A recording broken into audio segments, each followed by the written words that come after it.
عما يتساءلون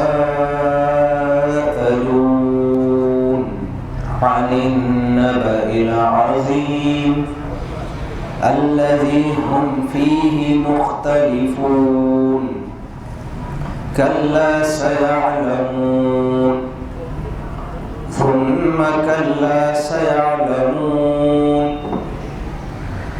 ألم نجعل الأرض مهادا والجبال أوتادا وخلقناكم أزواجا وجعلنا نومكم سباتا وجعلنا الليل لباسا وجعلنا النهار معاشا وبنينا فوقكم سبعا شدادا وجعلنا سراجا وهاجا وأنزلنا من المعصرات ماء ثجاجا لنخرج به حبا ونباتا وجنات ألفافا إن يوم الفصل كان ميقاتا يوم ينفخ في الصور فتأتون أفواجا وفتحت السماء فكانت أبوابا وسيرت الجبال فكانت سرابا إن جهنم كانت مرصادا صدق اللہ العظیم. رب اشرح لي صدری ويسر لي امری واحلل عقدۃ من لسانی یفقهوا قولی آمین یا رب العالمین. پچھلی مرتبہ ہم نے سورۃ النبأ کی ابتدائی 5 آیات پڑھی تھی. سورۃ النبأ سے آخری پارے کا آغاز ہوتا ہے عما پارا، اور اس کی پہلی آیت ہے جس کا پہلا لفظ ہے عما یتساءلون، جس سے پارے کا نام ہے عما پارا. 5 آیات ہم نے پڑھی تھیں جس میں ہم نے یہ دیکھا تھا کہ جب قرآن حکیم نازل ہوا مکہ میں، اس وقت پورے شہر میں چہم گوئیاں شروع ہو گئیں، سوال جواب شروع ہو گئے. لوگ پریشان تھے کہ یہ کیا بات ہے جو کہی جا رہی ہے. ایک بہت بڑی خبر ہے جو سنائی جا رہی ہے. وہ خبر کیا ہے کہ ہم جو اس وقت جی رہے ہیں یہ ہماری حقیقی زندگی نہیں ہے، بلکہ یہ تو ایک امتحان ہے، اور جب ہم مر جائیں گے تو یہ امتحان ختم ہوگا اور پھر ہمیں دوبارہ زندہ کیا جائے گا، اور یہ جو زندگی گزاری ہے اس کا ہمیں حساب کتاب دینا ہوا، اور اس حساب کتاب کے نتیجے میں یا تو پھر جنت ہے یا پھر جہنم ہے، اور جنت اور جہنم ہمیشہ کی ہے. یہ ہے بہت بڑی بات. مکے والے اس سے پہلے دین کو مانتے ہیں، اللہ کو مانتے ہیں، طواف کرتے ہیں، حج کرتے ہیں، عمرہ کرتے ہیں، صدقہ کرتے ہیں، نمازیں پڑھتے ہیں. اس کے علاوہ حلال اور حرام کا بھی خیال رکھتے ہیں جو انہوں نے اپنی شریعت سمجھی ہوئی ہے. یعنی یہ کہ وہ اپنے دین کی وجہ سے بہت سارے کام کر رہے ہیں، قربانیاں بھی دے رہے ہیں، اس کے لیے لڑائیاں بھی کر رہے ہیں، اس کے لیے جانیں بھی دے رہے ہیں، لیکن آخرت کو وہ نہیں مانتے. آخرت ان کے ذہنوں سے اوجھل ہو گئی. وہ اپنے آپ کو ابراہیم علیہ السلام کا فالوور کہتے ہیں، اور ابراہیم علیہ السلام کی 2 بنیادی بڑی تعلیمات کو بھول گئے. ایک یہ کہ اللہ کے ساتھ کوئی معبود نہیں، اور دوسرا یہ کہ مرنے کے بعد دوبارہ زندہ کیے جاؤ گے. لہٰذا جب قرآن حکیم میں اللہ سبحانہ و تعالیٰ نے انہیں یہ بات بیان کی کہ ابراہیم علیہ السلام کی بھی تعلیمات یہی تھیں جو آج تم نے بھلا دی ہیں، تو وہاں پہ ایک کنفیوژن ہو گئی. لوگ آپس میں بات چیت کرنے لگے کہ یہ کیا بات ہے جو محمد صلی اللہ علیہ وسلم کر رہے ہیں. اس کی عکاسی ہے شروع کی 5 آیات. عَمَّ يَتَسَاءَلُونَ، کس چیز کے بارے میں لوگ آپس میں سوال کر رہے ہیں. عَمَّ يَتَسَاءَلُونَ، کس چیز کے بارے میں یہ ایک دوسرے سے سوالات کر رہے ہیں، ڈسکشن ہو رہا ہے، بات چیت ہو رہی ہے. عَنِ النَّبَإِ الْعَظِيمِ، اس بڑی عظیم خبر کے بارے میں. الَّذِي هُمْ فِيهِ مُخْتَلِفُونَ، جس کے بارے میں یہ اختلاف میں پڑ گئے ہیں. وہ بڑی خبر کہ مرنے کے بعد دوبارہ زندہ کیے جائیں گے، اس کے بارے میں اختلاف میں پڑ گئے. الَّذِي هُمْ فِيهِ مُخْتَلِفُونَ، اختلاف کیا تھا وہاں پر کہ بات صحیح لگتی ہے لیکن یہ کہ یہ عجیب لگتی ہے. بات ہے تو ایسی کہ جو ہونا چاہیے، جس سے یہ کہ بہت سارے ایسے سوالات ہوتے ہیں دین کے بارے میں جو عام آدمی کے ذہن میں ہوتے ہیں مگر اس نے کبھی کسی سے پوچھا نہیں ہوتا. مکے والوں کے دین کا کانسیپٹ یہ تھا کہ اللہ نے یہ سب کچھ بنایا ہے، لیکن ساتھ میں کیا تھا کہ جو اللہ کے احکامات ہیں وہ کون بتائے گا؟ وہ یہ بتائیں گے ابو جہل، ابو لہب، عتبہ بن ربیعہ، جتنے وہاں کے مذہبی رہنما تھے. مکہ کا جو لیڈر تھا وہ وہاں کا مذہبی رہنما بھی تھا، کیونکہ خانہ کعبہ کی وجہ سے ہی وہ شہر زندہ تھا. وہاں پہ کاروبار بھی کعبے کی وجہ سے تھا اور حکومت بھی کعبے کی وجہ سے تھی. تو جو کعبے کا متولی ہے وہی سردار بھی ہے اور وہی مالدار بھی ہے، اور وہی لوگوں کو بتاتا ہے دین کیا ہے. تو لوگوں کو صاف نظر آ رہا ہے کہ یہ تو کرپٹ لوگ ہیں. یہ ابو جہل جو ہے وہ لیڈر ہے اور وہ جو ہے اللہ کا چہیتا ہے، اللہ کے پسندیدہ لوگ یہ لوگ ہیں. ان کے ذہن میں یہ تھا کہ جو اللہ کا پسندیدہ ہوتا ہے، اللہ کا قرب والا ہوتا ہے، اس کو اللہ سبحانہ و تعالیٰ دنیا میں لیڈر بنا دیتے ہیں. تو یہ کانسیپٹ سامنے نظر آ رہا کہ اس میں تو بڑا مسئلہ ہے. یہ تو برابری نہیں ہے کہ ایک شخص غریب پیدا ہو یا کسی اور قبیلے سے پیدا ہو تو اس کے ساتھ دنیا میں برا ہوتا ہے، وہ مظلوم ہوتا ہے، اور جو مظلوم ہے اس کی کوئی داد رسی نہیں ہے، اس کو کوئی بچانے والا بھی نہیں ہے، اس کو سرداروں کے ظلم سے بھی کوئی بچانے والا نہیں. تو رسول اللہ صلی اللہ علیہ وسلم نے آ کر یہ بتایا کہ یہ جو اللہ نے کسی کو سردار اور کسی کو غلام بنایا ہے یہ آزمائش ہے. نہ سردار بننا کوئی خاص بات ہے اور نہ غریب ہونا کوئی افسوس کی بات ہے، یہ بھی آزمائش ہے اور وہ بھی آزمائش ہے. اور دوسری بات کہ ہر چیز لکھی جا رہی ہے، تمام مظالم بھی لکھے جا رہے ہیں اور تمام مظلوموں کے آہیں بھی لکھی جا رہی ہیں، ساری چھوٹی بڑی نیکیاں بھی لکھی جا رہی ہیں اور سارے گناہ بھی لکھے جا رہے ہیں. پھر ایک چیز کا حساب ہوگا اور کسی پر بھی ظلم نہیں ہوگا. اسی طرح بنائی ہے اللہ نے یہ دنیا. تو یہ بات بالکل صحیح لگتی ہے کہ ہاں ایسی دنیا تو ٹھیک ہے جو اللہ نے بنائی ہو ٹیمپرری، جس میں کوئی اونچا کوئی نیچا اور ایک دوسرے پہ ظلم کر رہا ہے اور اللہ یہ ہونے دے رہے ہیں. تو اس وقت تو ٹھیک ہے کہ یہ ایک آزمائشی وقفے کے لیے ہونے دیا جا رہا ہے تو ٹھیک ہے اور اس کا سب کا حساب کتاب ہو جائے گا. لیکن جو ان کا کانسیپٹ تھا کہ بس یہی زندگی ہے اور یہ جو اونچا ہے بس وہ اونچا ہے اور جو نیچا ہے وہ نیچا ہے، اس کا کوئی تلافی نہیں ہے، تو پھر یہ بات سمجھ نہیں آتی. دین کو تو وہ مانتے تھے مگر یہ وہ بات تھی کہ جو کسی نے کبھی پوچھی نہیں، ان کے ذہنوں میں بھی کھٹکتی ہے کہ یہ کیسی دنیا ہے، اللہ نے ایسی کیسی ظلم والی دنیا بنائی ہے، کیسے کرپٹ لوگوں اللہ کے پسندیدے ہیں، جو سردار بنے ہوئے ہیں وہ کیسے یہ لوگ ہیں. یہ سارے سوالات تھے جو لوگوں کے ذہنوں میں تھے. جب رسول اللہ صلی اللہ علیہ وسلم نے یہ بات لوگوں کو بیان کی تو ایک تو یہ کہ بیان کرنے والا کون ہے؟ محمد رسول اللہ صلی اللہ علیہ وسلم. اگر کوئی عام آدمی ہوتا تو لوگ اس کو ریجیکٹ کر دیتے.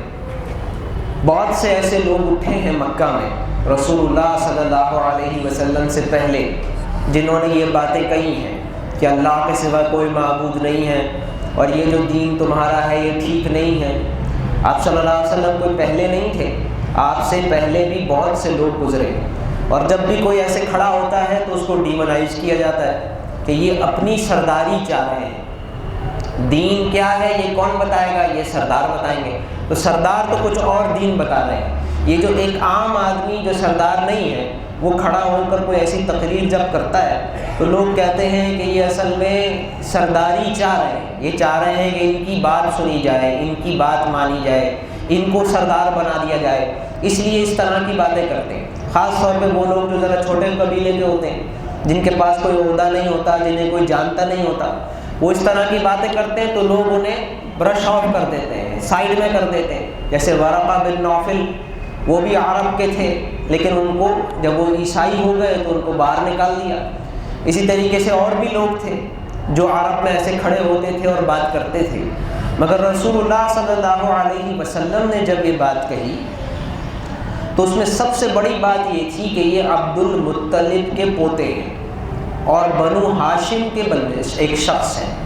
بنو ہاشم کوئی چھوٹا قبیلہ نہیں ہے بلکہ قریش کا سب سے بڑا قبیلہ ہے، اور عبد المطلب قریش کے سب سے بڑے آدمی گزرے، ان کے پوتے ہیں۔ تو کوئی ایسا آدمی نہیں ہے کہ جو کسی آف شوٹ سے تعلق رکھتا ہو اور یہ چاہتا ہو کہ مجھے پروٹیکشن ملے، مجھے جو ہے سرداری ملے، بلکہ وہ آلریڈی سردار کے پوتے تھے اور سردار کے بھتیجے تھے۔ بنو ہاشم کے سردار اس وقت ابو طالب تھے، ان کے بھتیجے تھے محمد رسول اللہ صلی اللہ علیہ وسلم۔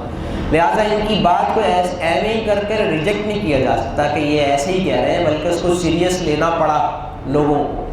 اور دوسری بات یہ ہے کہ آپ صلی اللہ علیہ وسلم کا کردار بھی ایسا ہی تھا کہ آپ کے پاس کوئی عہدہ نہیں تھا، آپ یتیم تھے، آپ کے پاس مال بھی نہیں تھا، لیکن آپ نے زندگی بھر اس کی کبھی خواہش بھی نہیں کی، آپ نے کبھی کوشش بھی نہیں کی اس طرح کی چیزیں حاصل کرنے کے لیے، آپ نے کبھی جھوٹ بھی نہیں بولا۔ تو جب محمد الرسول اللہ صلی اللہ علیہ وسلم نے کوہ صفا پہ کھڑے ہو کر سارے مکے والوں کو یہ بات بیان کی تو لوگ سوچنے پر مجبور ہو گئے اور اتنی آرام سے یہ ریجیکٹ نہیں ہو سکا۔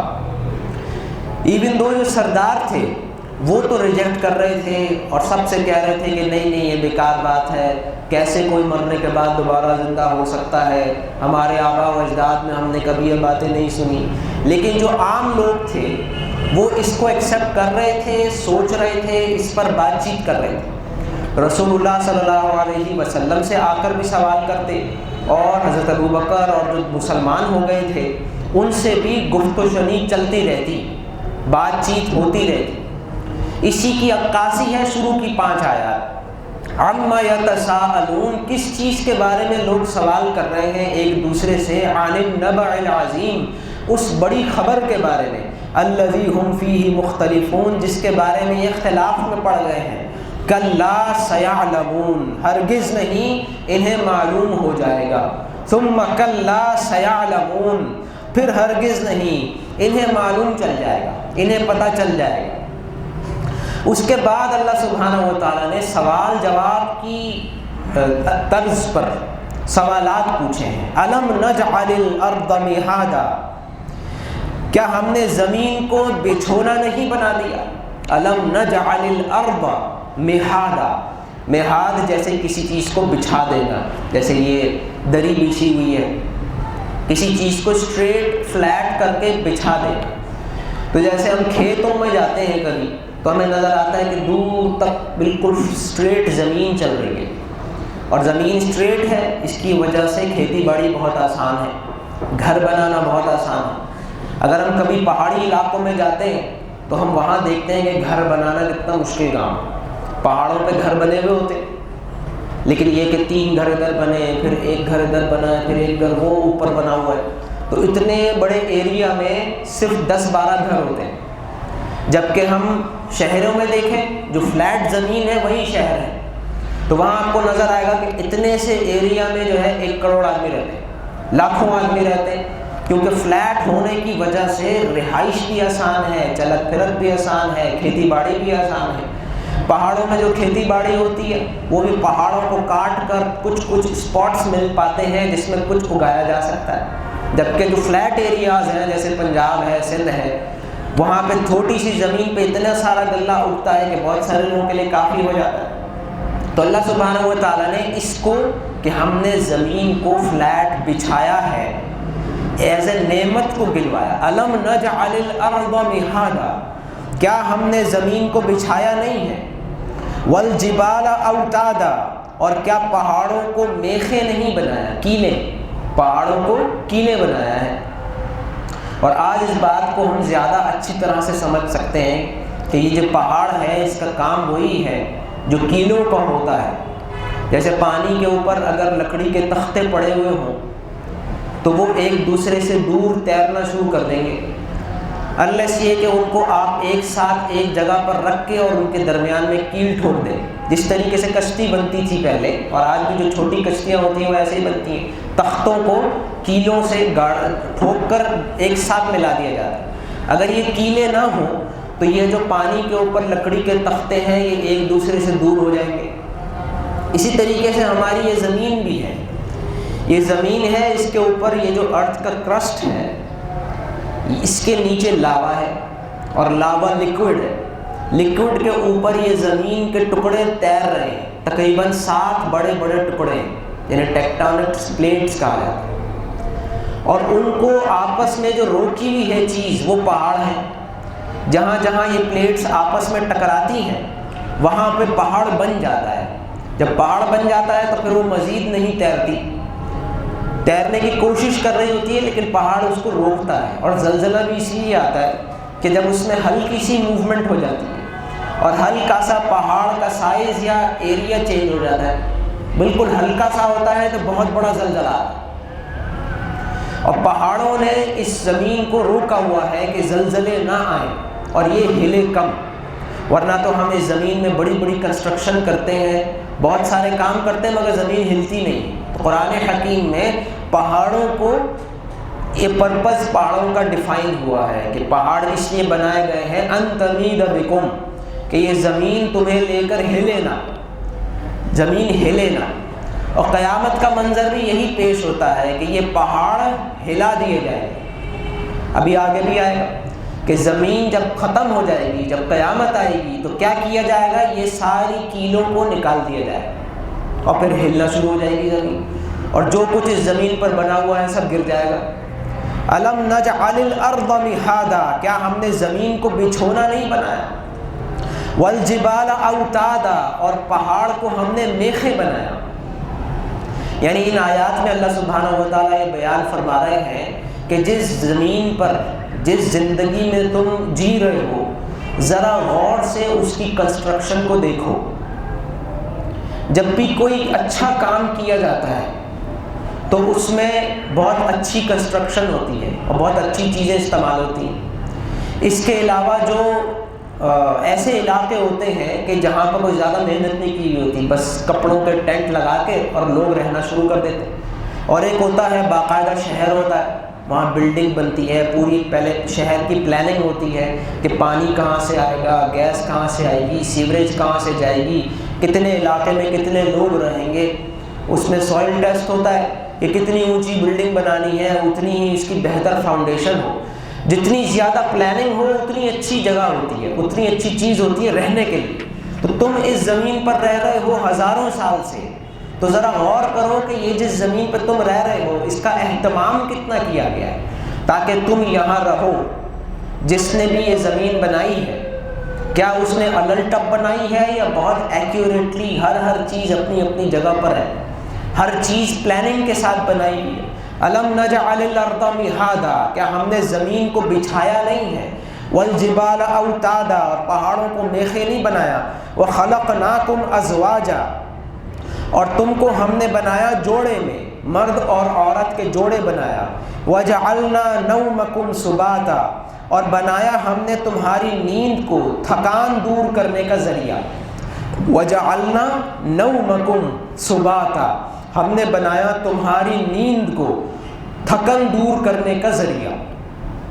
ہم سو جاتے ہیں، صبح اٹھ کے دوبارہ سے ہم کام پر آ جاتے ہیں، اور ہمیں کیونکہ ان تمام چیزوں کی عادت ہو گئی ہے لہٰذا ہمیں یہ نعمت نہیں لگتی۔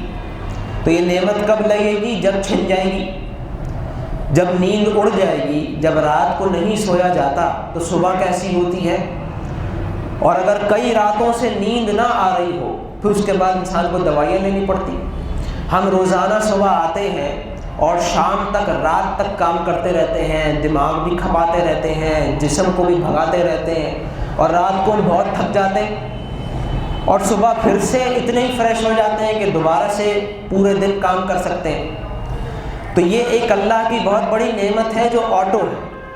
جب ہم بستر پر جا رہے ہوتے ہیں تو ہمارے ہاتھ میں کوئی سوئچ نہیں ہوتا کہ ہم نے بٹن دبایا اور نیند آ گئی، نہ ہمیں یہ پتہ ہے کہ نیند کیسے آتی ہے اور نہ یہ پتہ ہے کہ کیسے جاتی ہے۔ بس ہم تو جا کے لیٹ جاتے ہیں اور خود بخود نیند آ جاتی ہے، تو خود بخود آنکھ کھل جاتی ہے اور خود بخود پورے تھکان، دن بھر کی تھکان دور ہو جاتی ہے۔ تو اللہ سبحانہ و تعالیٰ فرما رہے ہیں یہ بھی ہم نے بنایا ہے۔ وَجَعَلْنَا نَوْمَكُمْ سُبَاتًا، اور تمہاری نیند کو تھکان دور کرنے کا ذریعہ بنایا۔ وَجَعَلْنَا اللَّيْلَ لِبَاسًا، اور ہم نے رات کو بنایا لباس۔ رات کو بنایا لباس سے کیا مطلب ہے؟ جیسے کوئی چیز اوپر اوڑھ لی جاتی ہے تو یہ سورج چلا جاتا ہے اور جیسے رات کا لباس آ جاتا ہے تو ہنگامہ بھی کم ہو جاتا ہے، شور شرابہ بھی کم ہو جاتا ہے۔ تو ایک طرح سے پورے جو عالم وجود ہے، جو چلت پھرت ہے، جانور ہیں، چرند پرند ہیں، انسان ہیں، سب سو جاتے ہیں، اندھیرا ہو جاتا ہے، خاموشی ہو جاتی ہے۔ جیسے انسان لباس اوڑھ لیتا ہے اس طریقے سے یہ دنیا بھی لباس اوڑھ لیتی ہے۔ وَجَعَلْنَا اللَّيْلَ لِبَاسًا وَجَعَلْنَا النَّهَارَ مَعَاشًا، اور ہم نے بنایا دن کو معاش کا ذریعہ۔ وَجَعَلْنَا النَّهَارَ مَعَاشًا، اور ہم نے بنایا دن کو معاش کا ذریعہ۔ رات کو بنایا انسان فریش ہو جائے اور پھر صبح اٹھ کر سب اپنے اپنی جگہوں پر نکل جاتے ہیں۔ کوئی مزدور ہے، کوئی چیز بنا رہا ہے، کوئی اور ہے وہ کہیں اور جاب کر رہا ہے، کوئی کہیں اور کام کر رہا ہے، سارے مرد نکل جاتے ہیں صبح دن میں معاش کی تلاش میں۔ پھر رات کو آتے ہیں تھک کر اور سو جاتے ہیں۔ رات کا لباس کا کام کرتی ہے، نیند ان کی تھکاوٹ کو دور کرنے کا کام کرتی ہے۔ تو اللہ سبحانہ و تعالیٰ یہ سب چیزیں گنوا رہے ہیں کہ ہم نے تمہیں اس زمین پر بنایا ہے تو کتنا اچھا انتظام کیا ہے، کتنی پلاننگ سے یہ سب کچھ بنایا ہے۔ وَبَنَيْنَا فَوْقَكُمْ سَبْعًا شِدَادًا، اور چنی ہم نے تم سے اوپر 7 چنائی مضبوط۔ وَبَنَيْنَا فَوْقَكُمْ سَبْعًا شِدَادًا، اور ہم نے بنایا تمہارے اوپر 7 مضبوط، یعنی کہ آسمان، 7 مضبوط آسمان بنائے۔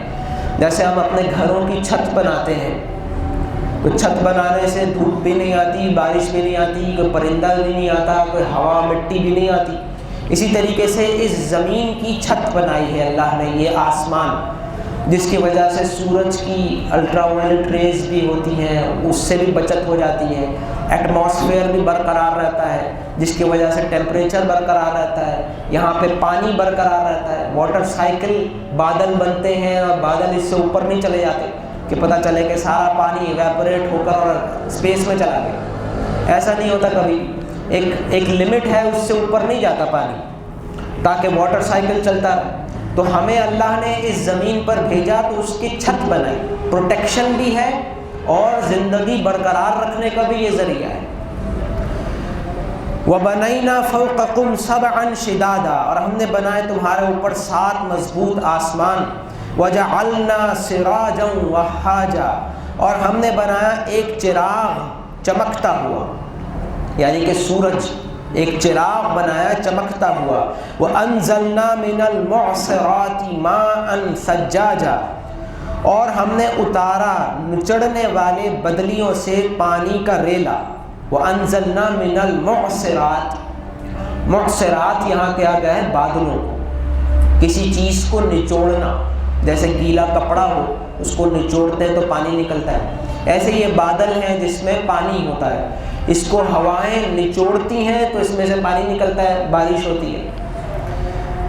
وَأَنزَلْنَا مِنَ الْمُعْصِرَاتِ، اور ہم نے نازل کیا بادلوں سے، مَاءً ثَجَّاجًا، بہت سارا پانی، لِنُخْرِجَ بِهِ حَبًّا وَنَبَاتًا، تاکہ ہم نکالیں اس پانی کے ذریعے سے اناج اور سبزہ، وَجَنَّاتٍ الْفَافًا، اور باغ جو پتوں میں لپٹے ہوئے ہیں، وَجَنَّاتٍ الْفَافًا، جیسے لفافہ کہتے ہیں ہم اردو میں، لفافہ ہوتا ہے وہ چیز جس کے اندر کوئی چیز ڈال دی جائے، کسی چیز کو ایسے لپیٹ دینا، تو جنات الفافا، ایسے باغات جو لپٹے ہوئے ہیں، جیسے پتے ہوں، بہت سارے گھنے جو جنگلات ہوتے ہیں اس میں آپ کو ہریالی نظر آ رہی تھی، ہریالی سے لپٹا ہوا ہے، پتوں سے، وَجَنَّاتٍ الفافا، اور ایسے باغات جو پتوں سے لپٹے ہوئے ہیں۔ یہ آیات 11 آیات ہیں۔ ان 11 آیات میں اللہ سبحانہ و تعالیٰ نے بہت ساری چیزیں گنوائیں۔ پہلے سوال کیا تھا؟ عما یتساءلون، کس چیز کے بارے میں سوال کر رہے ہیں؟ عن النبأ العظیم، اس بڑی خبر کے بارے میں، الذی ہم فیہ مختلفون، جس کے بارے میں یہ اختلاف میں پڑے ہوئے ہیں۔ کون سی بڑی خبر؟ کہ یہ زندگی اصل نہیں ہے، یہ امتحان چل رہا ہے، مرنے کے بعد دوبارہ اٹھائے جانا ہے، حساب کتاب دینا ہے، سزا اور جزا ہے۔ یہ ہے وہ خبر، بڑی خبر جس کے بارے میں اختلاف میں پڑے ہیں۔ کلا سیعلمون، ہرگز نہیں انہیں پتہ چل جائے گا۔ ثم کلا سیعلمون، پھر ہرگز نہیں انہیں پتہ چل جائے گا، یعنی سبھی کو پتہ چلنا ہے۔